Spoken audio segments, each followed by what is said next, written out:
Good morning, guys. Vinny from Vinny's Vibe here with a Vibe exclusive today. Today, I have on a very, very special guest, Michael Feldbauer with the Flagler County Drug Court Foundation. Say hello, Mike. Hello, Mike. Hey, Vinny, thank you very much for having me on today. It is a pleasure. Honestly, really, from knowing you for so long, I would love to have had you as our first guest. Most importantly, your organization, what you stand for, and how many years you've been in the community. And this community means a lot to you, and it means a lot to all of us, and a lot of us that are listening. So, tell me a little bit about yourself. Tell me a little bit about how long you've been in Palm Coast, and more importantly, what drove you to start this amazing organization that is the Flagler County Drug Court Foundation? Okay, well, I'm going to step back just 1 second. I didn't Okay. start the organization. Okay. Okay, it Okay. started even before, long before. It started in 2009, and I didn't join it until about 2012, 13. Okay. So, Okay. and I was a member, and now I'm the leader of the organization. But a little bit about me. We moved to Palm Coast, my wife and I, from Rhode Island, and we moved here in 2006. Mm. And at that point, I was still working. Okay. I worked remote for the company that I was working with. And later that year is when I actually retired. Retired. Okay, so when I retired at the retirement party that the company had me offered and did a nice job for me, I told them, this is really not retirement. Mm-hmm. This is just going to be some kind of change. So you will see me around again. Okay, I'm Yep. not going away. Um, and Make a note of that, guys. Mike does not go away. He no, is gonna be here. uh, and for some of you that'll be really good, and for some of you, not so much, because I'm also known as an antagonist.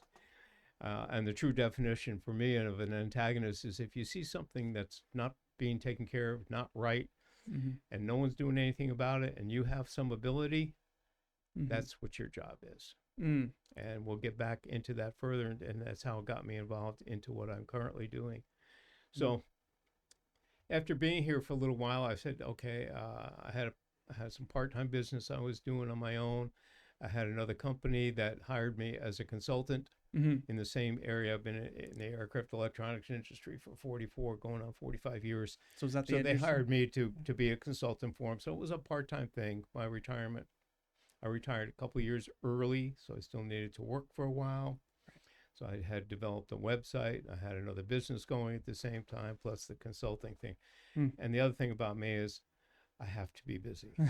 So you're not a lame duck when it comes to retirement. You were like, I gotta stay busy. I gotta keep moving. That's it. I wasn't a real big hobbyist. I Mm-hmm. didn't I didn't play any of those games that a lot of people do. I was a motorcyclist, and that was one of my hobbies. But that's also one of my hobbies that I turned into a business. Then when you turn a hobby into a business, Mm. you lose your hobby. Mm. Because it comes to My all what you do. aviation career started off as a private pilot, enjoying just flying. Then I got into the aviation industry, and most of my flying was in the seat of an airliner twice a month because I had a territory known as the United States of America. So I was traveling all the time. So I lost that hobby as a hobby. Right. Um, but I've been in business of one sort or another, both working for myself and running my own businesses, and or working for major companies for close to 50 years or more. Wow. So, uh, So you know a little bit about business development and right. working with And I think businesses. that's one of the things that's helped me in doing what I do now with the Flagler County Drug Court Foundation. Right. So, after being here for a while and having, even though I was doing these other things, I had more free time. I said, okay, I've got the time now. It's time to give back. Mm. So, where in the community can I help become part of the community and help to give back? Well, one of the first things I got involved with was um, with Pastor Charles, who runs the Mm. largest flea market, not flea market, I'm sorry, food pantry Food pantry. in Oh our yeah. county. Every And it Saturday was morning. it's Saturday and Sunday, Right. and other days they have two other locations that they run out during the month. Mm-hmm. So I had met Pastor and started volunteering with him out there at the Grace Community Food Pantry.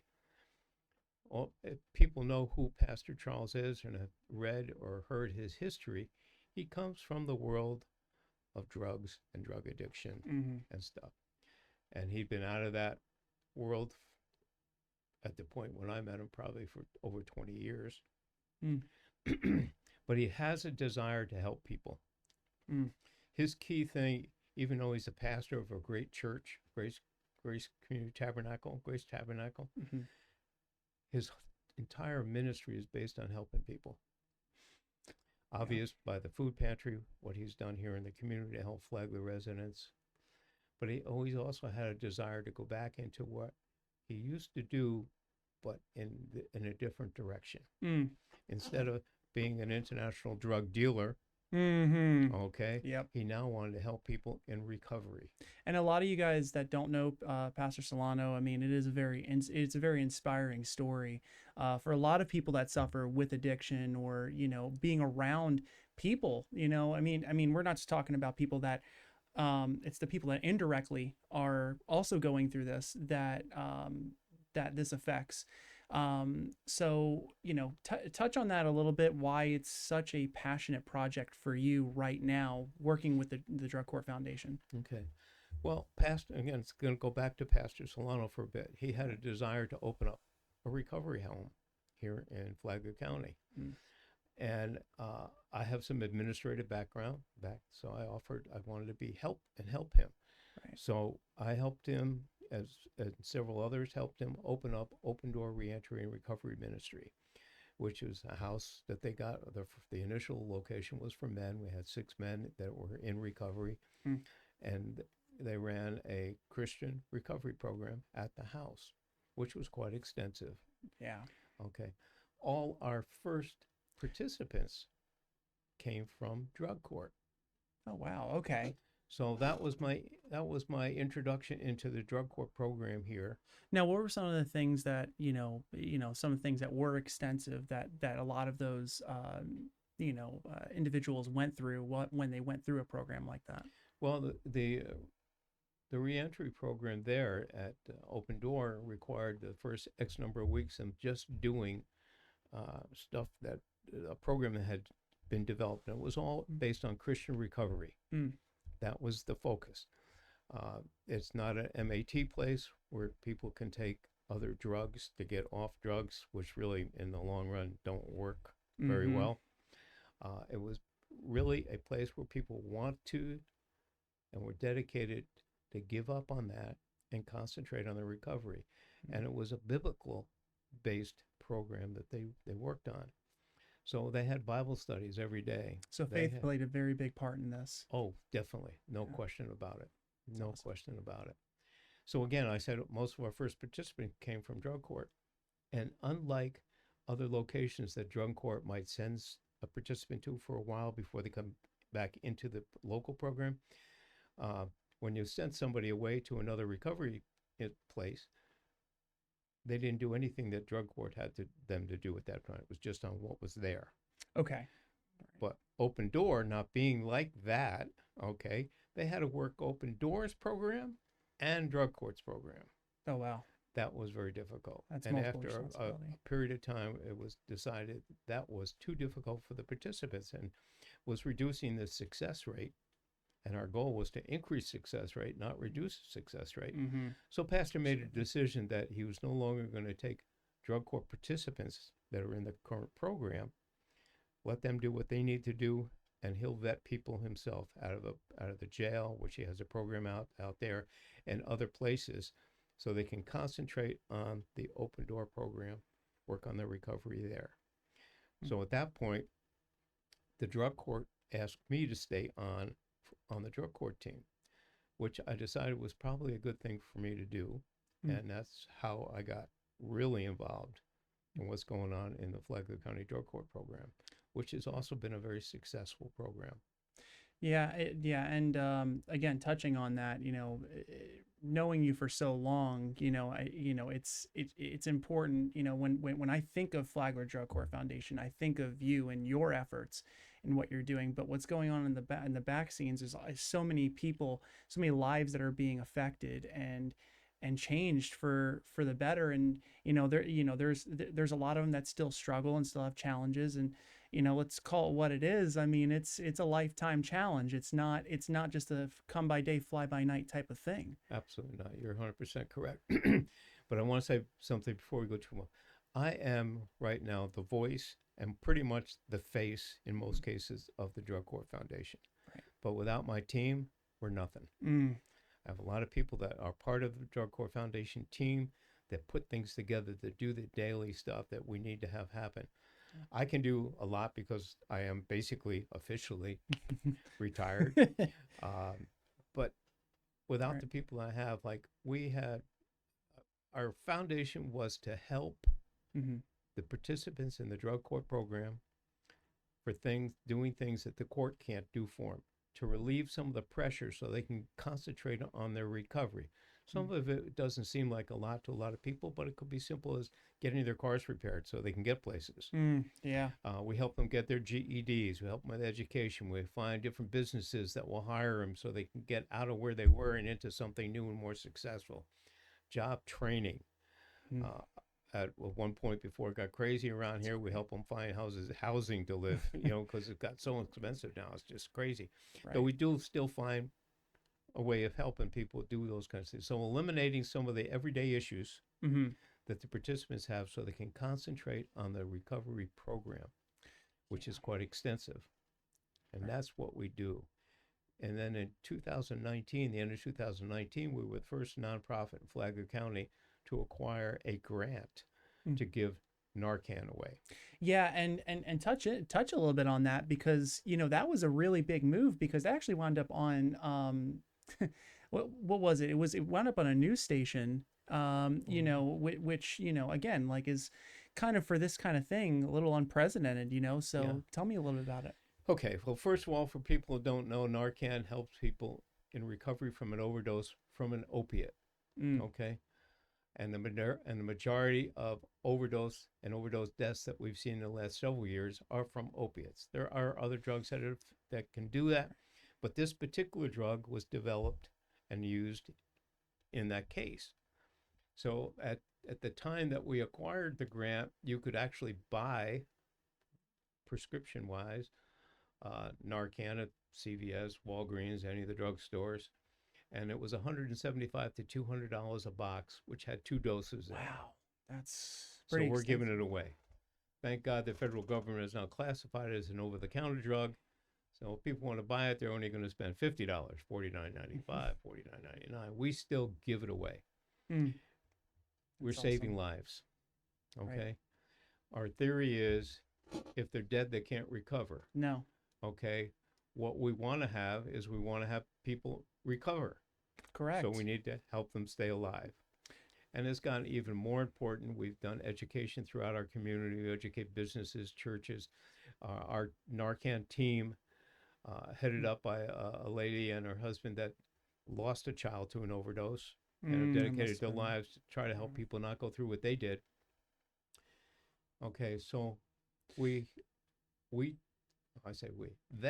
train the Flagler County Health Department. Wow. On the use and how to use, because we're certified to do that, of Narcan. We were then invited to the Flagler County Tax and Motor Vehicle Department, because they have offices all over the county. They see about 100,000 people a year. They have public bathrooms. And they thought this would be a good thing for us to have in our offices and train our staff in how to use it. So we did that. One of the biggest accomplishments this team has accomplished, okay, and it took over a year to get it done, in working with the school department and the school board. We now have Narcan in every Flagler County school that our team provides through our grant. Wow. So it's not coming out of individuals' pockets. And that's impactful. I mean, think about it. Like, think about, we talk about drug access for adults, but we don't think about what happens to children, in the school system. It may not be happening it could happen inside the schools, but it's also happening in their after school activities, things like that. So, touch on the importance of kids and addiction. Well, obviously, addiction's going to be there probably forever. Sorry to say. But the more we can educate, the younger we can educate, Mm, the less it can be. So we have an opportunity to reduce the problem, not eliminate it. I'd love to think that we could do that, of course. but I don't think that's real. But we can educate people. We can educate parents. We go to different schools that have parent days and stuff like that, and we'll put on a presentation so the parents get a greater understanding Mm. what to look for, how to judge it. And then the other real, this is becoming more and more important for us to accomplish, particularly in our community, and I know it's all over, but I look at Flagler County, is that we have to change our attitude. Mm, Okay. My theory is the public can be part of the problem or part of the solution. Mm. If you want to be part of the solution, you have to understand what causes the problem in some Right. areas. Where probably 90% of the people that are into substance abuse, one form or another, is because of trauma in their life, some form or another. right.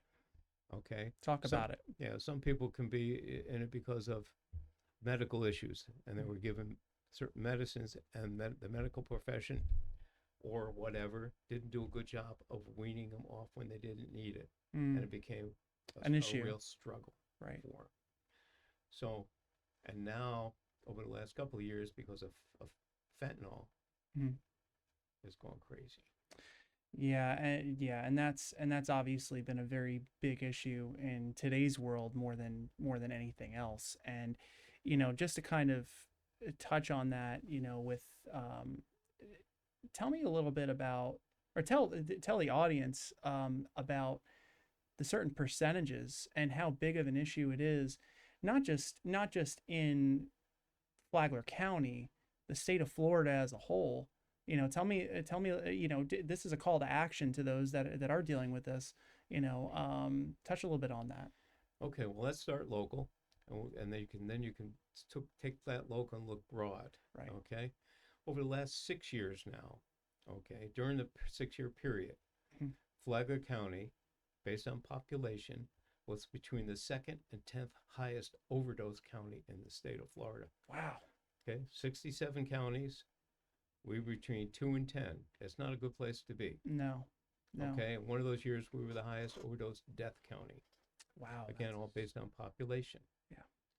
So what do we do, and how do you spread that out? Well, since ours is based on that number based on population, that means if you go to a place, and I'm not putting it down, but let's say go to Duval County, which has far more people, Mm-hmm. they had far more overdoses than we did, Right. but not based on the population averages that people talk about. Correct. Okay? Got it. So for our county, it really stood out. Right. And we make the mistake of believing that the majority of these happen in one or two places. Mm-hmm. That's in the hood, in Bunnell, and out in the western part of our county called the Mondex. Mm. Well, the majority of overdoses take place in Palm Coast. Wow, that's surprising. That's a surprising. But that's where fact. the money is. Okay? Yep. Yeah, and honestly, like that's, it is a very important topic to really focus on because again, like we look at our westward and we think about westward, a lot of us talk about westward expansion and the economy and but to really think about it, it's the things that are happening in our it's in our own backyard. I mean, it's in our own backyard. There are no boundaries. Right. Okay? There isn't a fence big enough to stop it from happening. No. As I mentioned earlier, the people that head up our Narcan distribution program, they lost a daughter to an overdose. Mm. They lived in a guarded, gated community. Wow. And the drug pusher got into the guarded, gated community. Mm. Okay? So it has no boundaries. Okay? So what is this? So let me ask you a question on this. What would be a call to action for people who are either directly going through this or people who are indirectly going through this that want to make a difference, that want to do something to help to something as important as the Drug Corps Foundation, but even more importantly, the individuals that they're surrounded around each day? Okay, well, we look at several things. Okay, first of all, we're not the only organization in town that can do things. Right. I feel because we're a volunteer organization, we don't we need money Mm, to get the things done that we do, but it's correct. not money to pay high salaries. Right. But if we look at it, okay, for the individuals that need help, okay, there's help here. Mm-hmm. Okay, we don't do any direct recovery treatment, Okay. but we refer. We can tell people where to get it. We can get them to where they need to get it. Mm, So if you need some help or some direction, get a hold of us. We'll help you there. That's the number one thing. And of course, we're helping the individuals that are already in the program that we directly work with, the drug court. The drug court. awesome. Secondly, if there's people out there, there's things that families need help in Mm, understanding what's going on. yeah. Okay, I once heard it taught that when your kids into drugs and stuff like that, and they're stealing from you and all this and blah blah blah blah blah blah blah, gotta remember that kid that's stealing from you, that's not your kid, Mm, and that's the drug. right. Okay, so we have to understand what's driving them to do. I used to think, and I've learned a lot, Vinny, since I've been doing this. I've learned a lot. In the beginning, I said, yeah, well, it's bad choices they made. Okay, well, the choice can enter into it, but what drove that choice? Mm, What pain, because it's mostly pain, physical or mental, that they're trying to cover up and right. taking drugs. And somebody, a friend of them, will say, hey, take this. It'll make you feel better. Yeah. Okay. And then DNA It's has a lot to do impactful. with Peer pressure how and fast yeah. it hits. Yeah. So peer pressure, all that kind of stuff is there. So we have to teach the families how to deal with it. Okay. We just did a program last night at a meeting that we facilitate, and it was talking about what's the right and wrong way of helping. Okay, Mm, because more often than not, because of our desire, particularly for family members, we enable them. right. Okay, Because we and care it's about them and we love them and we want right, the best for them. right. But what we think is the best for them in a lot of cases is the opposite. Mm, Okay, it's that hard love that you've got to be able to distinguish. Getting somebody that needs help to help, that's a positive. right. But just bailing them out of jail every time they get arrested, paying all their bills for them when they're not doing stuff and they should do, It's not. that's enabling them. That's keeping them involved in what they don't need to be involved with. So there's classes that we can direct and teach and that kind of stuff. What do we need as a drug court foundation? Right. We need people that have a heart that want to help people. Mm. Okay, join a volunteer organization. And Help all of us. us here that are listening, do you have a heart? Ask yourself that question. Pray back to Mike. Yeah, well, thanks. I hope everybody's got a heart that's listening. But they have that heart, that desire to help. Right. And it can be any number of things.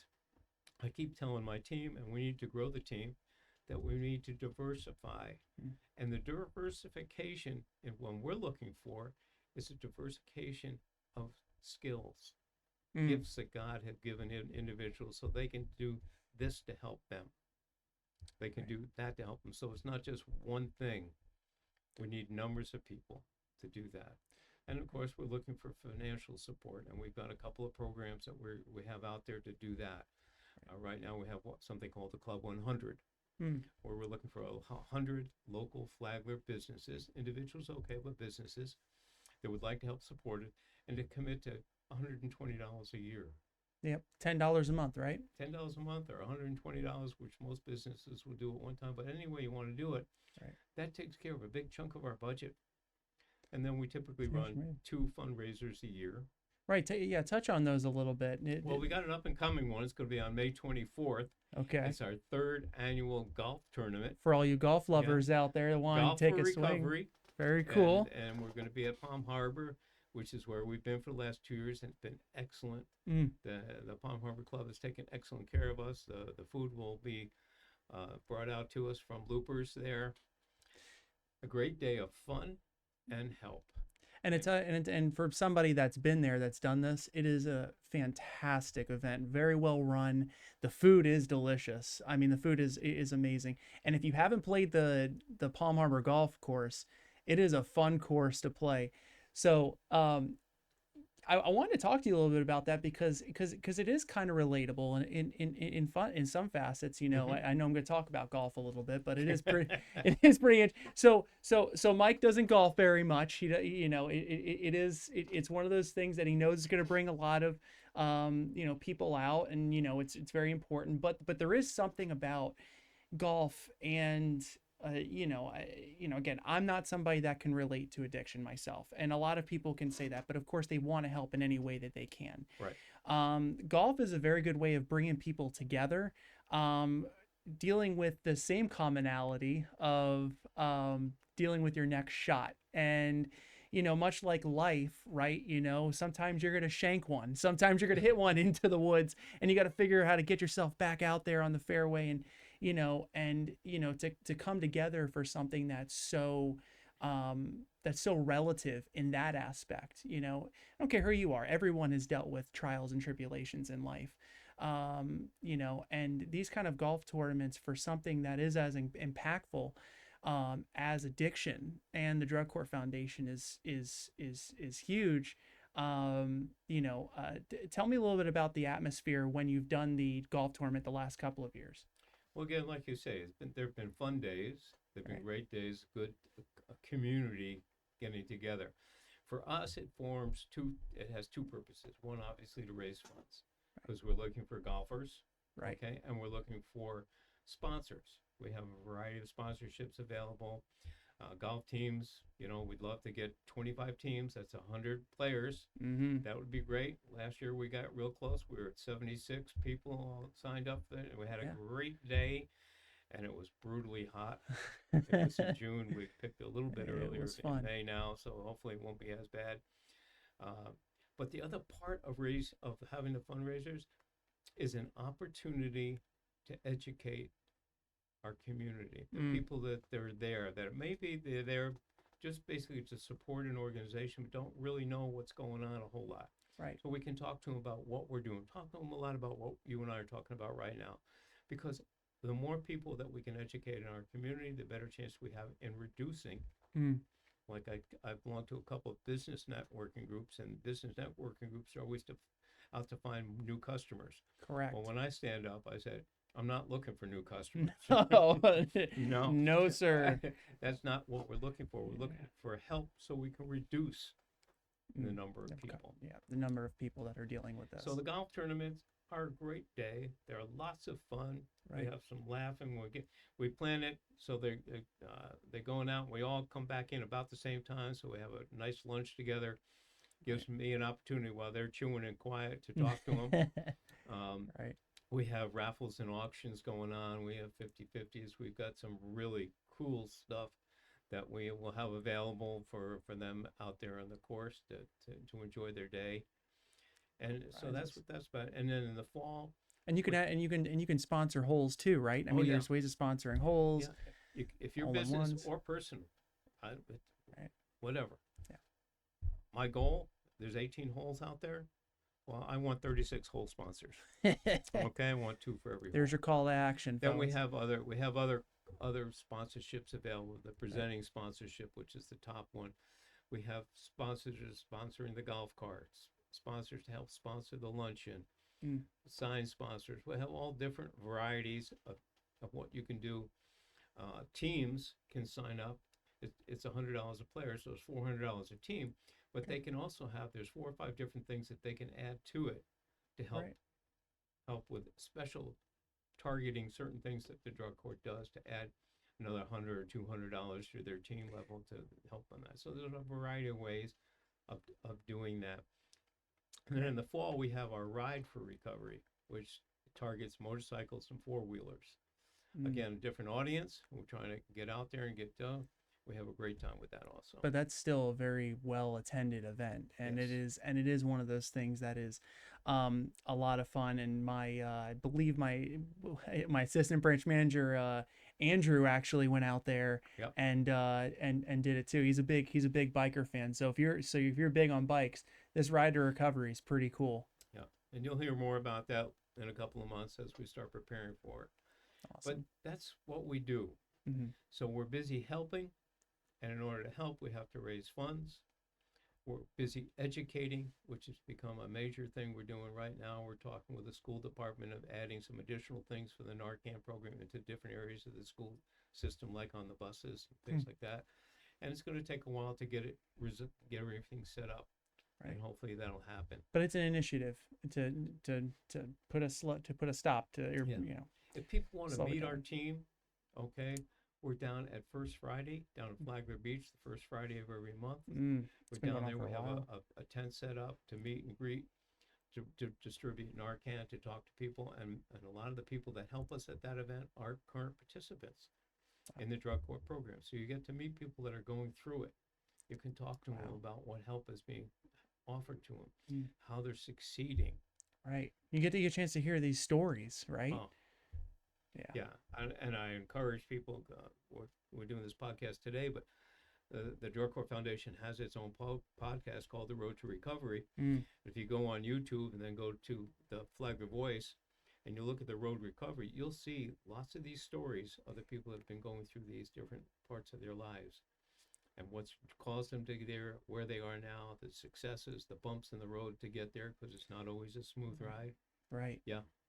And again, that's actually really important, because that's actually where we're having our podcast right now in our Flagler Voice studios. So if you want to go get the chance to check out some of those videos, they are very impactful. His Road to Recovery podcast is incredible, and hearing the stories from some of these people that are going through it or have gone through it, absolutely incredible. So I wanted to wrap it up and do something a little fun towards the Okay. end of this. So if you're ready for it, we're about to do this thing. It's a 30-second, maybe to a minute, give or take. Brace for impact, fellas. I'm gonna give you 5 words, and for every 5 words, I need one word to come from you to tell me what you think each one means to you. And it's gonna be rapid fire, so just be ready. Are you ready for this, Mike? Okay. All right, here we go. All right. First word: airplanes. Flying high. That's 2 words, but I'll take it.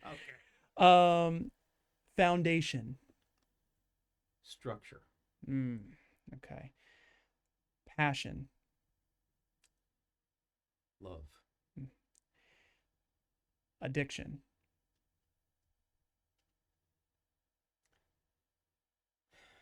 I don't know how you put one word to it. Mm. Honestly, don't.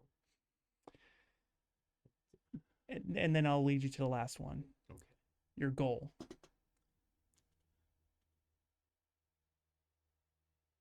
Can I put the word life and saving together as one word? Lifesavers. They are gummies. Lifesaver. That's it. Lifesaver. Well, Mike, I wanted to say thank you so much for coming on and being so transparent about what's going on in our community, and bringing a call to action to what's going on. How can someone who is dealing with these kind of struggles or challenges, or just want to make a contribution, or just any way that they can help in any way, how do they get in touch with you? Okay. First of all, my phone number, it's out there for everybody. It's 401 864 6997. I am a Floridian. That's my Rhode Island number, but it's been out there for 30 years, and we Mike ain't I getting have rid of it business anytime stuff in soon. it. We want to keep using that. Right.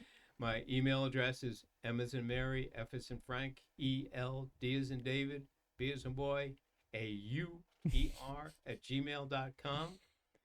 You go there, enjoy it. You can check us out on Facebook, the Flagler County Drug Court Foundation Facebook page. Donations we can take. You can go to FCDC Foundation Org. .org or .com. It's always tough to try to figure out those .coms or .orgs. And myself. we have a donation button on that. Right. You can stop and see us at First Friday, which we're always around for. Which is always well attended too. Definitely recommend. Yeah, that's a great event for our county. Come on down and enjoy. The music is always great. It's very loud. Mm-hmm. Usually a little louder for my age, but that's okay. But our team is there and love to talk to people. And you can talk to people that have had the problem and are seeing the solution. All right. Well, Mike, just wanted to say thank you again for coming on. And again, just being so transparent and bringing up this call to action for people out there in the community. I appreciate you very much for doing so. Thank you, Vinny. I appreciate being here. And everybody, remember, hope is the key word in everything we do. And I'll leave it at that, fellas and ladies alike. So this is another episode, exclusive edition of Vinny's Vibe. Catch us every week. We'll have some special guests on. And again, wanted to thank Mike, the viewers, and the Flagler Voice Studio for all the help. That being said, this is Vinny from Vinny's Vibe telling you to catch the wave. We'll see you next time.